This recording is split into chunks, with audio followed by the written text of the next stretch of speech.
In every revolution, there are winners and losers. Every dystopia is a utopia for somebody else. It just depends where you are. Are you in the class that benefits, or are you in the class that's not? American writer Ken Liu.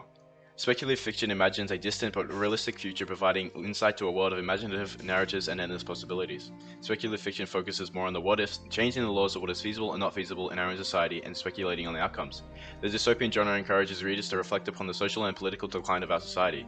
The outcome is a future depicting ruin controlled by technology or under totalitarian government which oppresses individual freedom and self-expression. The Handmaid's Tale, written by Margaret Atwood, and the film V for Vendetta, directed by James McTeigue, focus on the speculative fiction of a dystopian society where the government has taken full control and has become a totalitarian state. A totalitarian state that oppresses individual freedom and self-expression while creating a feasible future which focuses on the major issues of our time. So how do these dystopian narratives force us to speculate on how we think about power, authority, and identity in our society? The Handmaid's Tale is a highly indelicate but intricate piece of literature as it exposes the true horrors of what people are capable of in a higher state of power. Margaret Atwood, when composing The Handmaid's Tale, took many inspirations from the influences of history's events. It draws on an amalgamation of history's relevant political and economic events of her time. These are the events of the environmental concerns, conservative politics, the sexual revolution, the feminist movement, and the Salem witch trials, from the 1970s, the 1980s, and the 1690s respectively. Based in the United States of America, The Handmaid's Tale follows a woman named Offred in the dystopia of Gilead, a totalitarian society. Gilead is governed by an absolute fundamentalist regime that treats women as state property, where the population is suffering from environmental disasters and declining birth rates. This leads to the legal control of women's reproductive rights from both a moral and political perspective. The dominant point throughout the novel is the corruption of power resulting in oppression. But remember that forgiveness too is a power, and to withhold or bestow it is a power, perhaps the greatest, Offred. The society of Gilead is of hierarchical control, from the power which the government holds over the people to the power which the men hold over their women.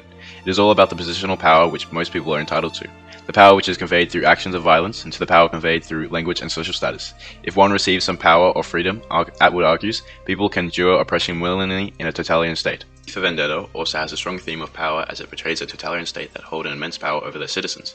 Alan Moore's influences when writing V for Vendetta, the novel, was inspired by many real-life historical events. These include the Guy Fawkes gunpowder plot, the Cold War, the AIDS epidemic, and the conservative values of the Reagan/Thatcher era.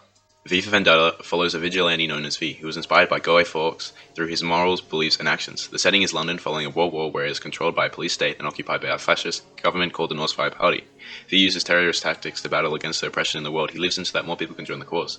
Evie is a young woman V saves from the secret police, and it is through her that he discovers a friend in the struggle against oppressed England. By the power of truth, I, while living, have conquered the universe. V.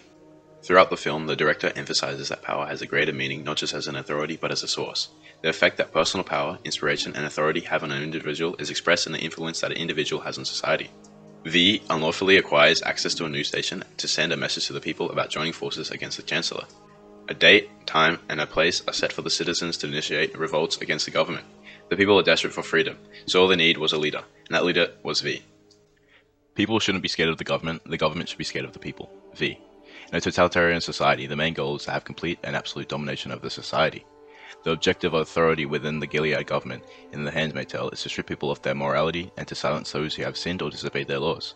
The authority is furthermore used to strip people of their own freedom, individuality, and identity. There is more than one kind of freedom. Freedom to and freedom from. In the days of anarchy, it was freedom to. Now you are being given freedom from. Don't underrate it. Aunt Lydia. The government of Gilead strongly resembles the fascist government of Norse Fire in V for Vendetta. Authority, or lack of authority, becomes a strong point throughout the film alongside freedom and its relationship with anarchy, or the absence of government. A major character that resembles the center of authority is the High Chancellor, Adam Sutler, whose name closely resembles his real-life counterpart, Adolf Hitler. Whenever being depicted throughout the film, Sutler is always filmed from a lower angle so that it gives him the appearance that he is the highest form of power. This in turn gives the government an appearance of being more dominant as well. Cruelty and injustice, intolerance and oppression, and where once you had the freedom to object, to think, and speak as you saw fit, you now have censors and systems of surveillance coercing your conformity and soliciting your submission. V. When V is addressing the public by hacking the broadcasting system, he is in some ways mirroring the authoritative and mysterious image of Adam Sutler in his announcement. Only this time V is inspiring the people of London to rise up to the regime and fight for their freedom against Norse Fire and their fascist ideological objectives. The use of identity explored in the two contrasting narratives emphasized the misuse of power which suppresses self-individuality that leads to the rebellion of each society's people against the controlling government. Identity and the empowering of such is a prominent theme represented through the main characters of V and Offred. It is the loss and suppression of identity which empowers and compels these two contrasting characters. Identity is so important to society as it gives personality and individuality to someone, which differs them from the rest of society. Identity and the loss of identity is a strong concept placed on Offred's character as she struggles to hold on to her memory of who she was before her time in Gilead. Through her many years of suppression, Offred's identity has been stripped as she is renamed as Offred. Her name Offred is the combination of her commander's name as she is of Fred. She downplays the severity of her situation in the lines. My name isn't Offred, I have another name, which nobody uses now because it's forbidden. I tell myself it doesn't matter. Your name is like your telephone number, useful only to others. But what I tell myself is wrong. It does matter. Offred. Identity in V for Vendetta, just like The Handmaid's Tale, plays a more significant role in the exploration of many characters' development throughout the film.